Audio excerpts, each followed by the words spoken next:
And good day mga bossing, muli Doc Arman dito sa Moto House. So, mga sir, mga master, so sa mga nagma-magneto cleaning, nagko-coolant flashing, radiator cleaning, and so ito meron akong i-share sa inyo regarding ito sa ano natin, sa mga reserve coolant. And so mapapansin nyo, may laman pa yung ano natin, yung ating reserve tank. Ayan, so para tanggalin, para maalis natin yung laman nito, so pwede natin gawin, tatanggalin nyo mismo tong ito, yung mismong assembly. Yan. So ito mismong assembly alisin para matanggal, para ma-drain nyo yung coolant na nandito. Yan. So ito may share ako sa inyo kung paano pwede nating maaalis o matatanggal yung coolant ng reserve tank na to nang hindi na kailangang alisin nyo tong assembly. Yan. So bago ko i-assemble lahat yung mga parts. Yan. So share itong ginawa natin sa magneto cleaning at saka stator cleaning. So share ko muna sa inyo yung technique natin pag i-drain natin yung tong reserve na hindi na kailangan tanggalin yung mismong assembly. Ayan.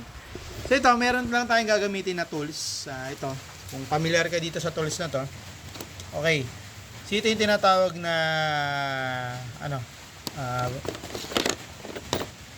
bleeder tool. So sa brake system, ito yung bleeder. Tama. So kung magbi-bleed kayo ng brake system, ito yung pinaka magandang gamitin na tools. So basic lang naman yung paano gamitin. So pakita ko na sa inyo. So setup na lang natin. So I hope sana may kabit ko ng maayos kasi isang kamay lang. Medyo pagpasensya nyo na at medyo malikot ha. Pero pipilitin natin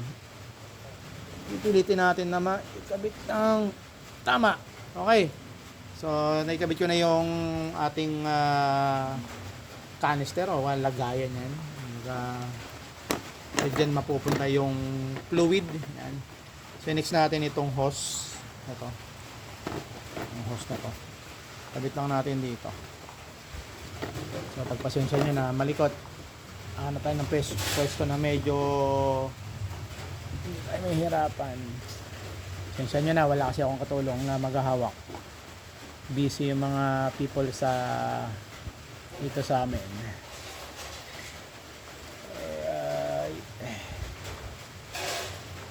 Nasok din yan. Wait lang ha.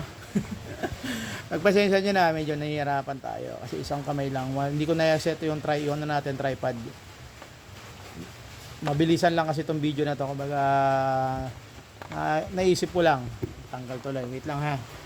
Kabit ko lang mga sir. Pasensya nyo na.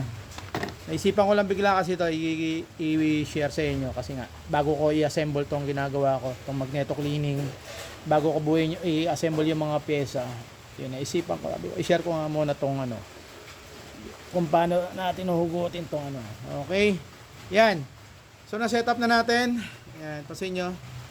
So ang gagawin lang natin, ipapump lang natin to, papump lang, okay, pump, yan, kita nyo. Yun lang. Ganun lang kasimple. Ayan. So gamit lang kayo ng bleeder tool. Ayan, so pang-bleed ng brake system. Ayan. So ayan, papump nyo lang. Ayan, kusa nang babagsak o kusa nang hihigupin pababa papunta dito sa ating lagayan. Yung coolant.